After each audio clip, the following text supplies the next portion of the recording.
जय श्रीमन नारायण। ए पर जे टिप्पणी हम करे जा रहल बा रामानुजदास श्रीमान गट्टू वेणुगोपाल स्वामी जी के द्वारा दिहल गयल बा। अध्याय 10 विभूत योग श्लोक 38। दंडो दमयतामस्मि नीतिः अस्मि जिगीषताम् मौनं चैवास्मि गुह्यानां ज्ञानं ज्ञानवताम्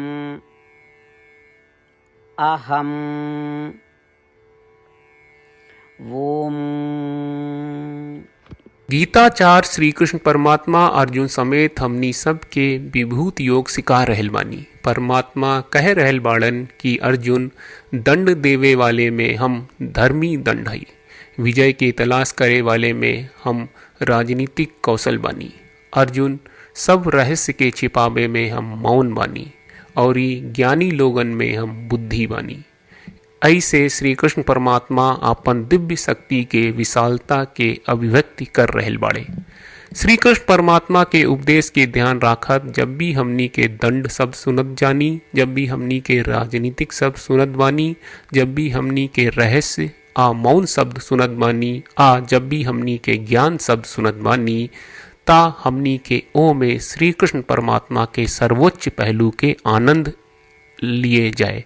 श्री कृष्ण परमात्मा आ श्रीमन नारायण के समर्पण करत आपन जीवन के सार्थक बनावे की कोशिश करत घड़ी हमनी के श्री कृष्ण परमात्मा के वचन के श्लोक के रूप में दोहरावे के कोशिश करी जा। दंडो दमयतामस्मि नीतिरस्मि जिगीषताम् मौनं चैवास्मि गुह्यानां ज्ञानं ज्ञानवताम् अहम्।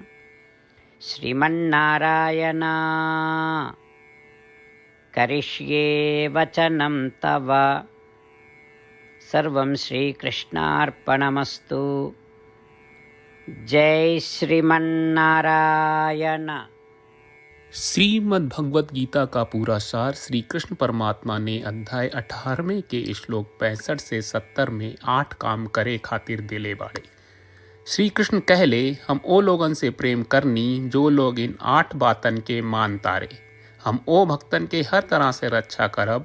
श्री कृष्ण परमात्मा के द्वारा बोलल गईल संपूर्ण भगवत गीता सुनला के बाद अर्जुन कहले करिष्ये वचनम त्वा, जेके मतलब बा कृष्ण मैं वही करब जौन आप कही। यही कारण बा श्री कृष्ण अर्जुन के हर तरह के सफलता आ विजय प्रदान करेले। आई परमात्मा के आपन व्रत देई कि हमनी के ये 8 गौ कर्म के पालन करी जा। ई वचन परमात्मा के देवे से बड़न कौनो पूजा तपस्या यज्ञ नहीं। हम 8 प्रण कहब जौन हमनी के करे के चाहिए। आप सब कृपया इन्हन के आपन दिमाग और दिल में सोची। श्री कृष्ण के आपन वचन देवे के ई तरीका में हमनी सबकी कल्पना करे के चाहिए कि श्री कृष्ण का चेहरा खुशी से चमकत बा और खुशी के एहसास करत बा। जय श्रीमन नारायण। यहाँ हमनी के 8 वादा बा। हमनी के पहला वादा, हे श्रीमन नारायण आपका निर्देश के मुताबिक हम हमेशा तोहार ध्यान करब और तोहार बारे में सोचब। हमनी के दूसर वादा, हे श्रीमन नारायण आपका सलाह का अनुसार हम हमेशा आपका भक्त रहब।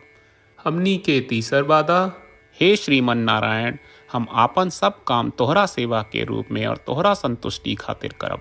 हमनी के चौथा वादा, हे श्रीमन नारायण जैस की आप माने के कहले रहलू, हमरा बहुत विश्वास बा कि हम आपके होई और हम हमेशा आपन दोनों हाथ जोड़ के आपके नमस्कार करब और आपकी पूजा करब।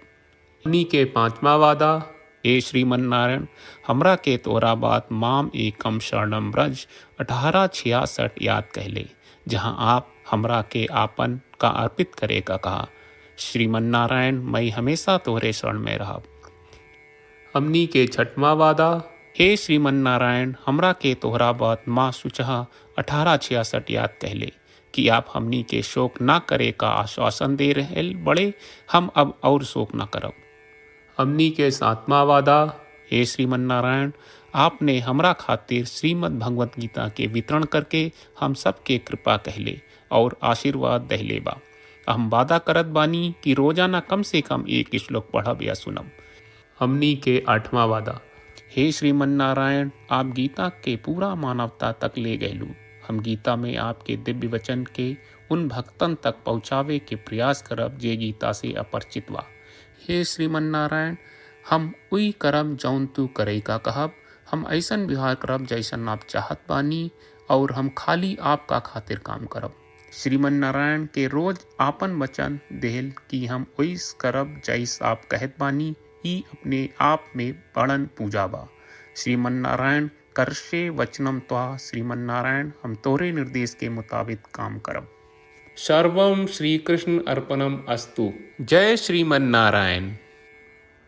दंडो दमयतामस्मि, नीतिः अस्मि जिगीषताम्, मौनं चैवास्मि गुह्यानां, ज्ञानं ज्ञानवताम्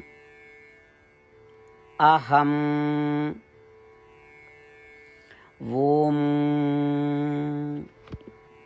दंडो दमयतामस्मि, नीतिरस्मि जिगीषतां, मौनं चैवास्मि गुह्यानां, ज्ञानं ज्ञानवताम् अहम्। श्रीमन्नारायण, करिष्ये वचनं तव। सर्वं श्रीकृष्णार्पणमस्तु। जय श्रीमन्नारायण।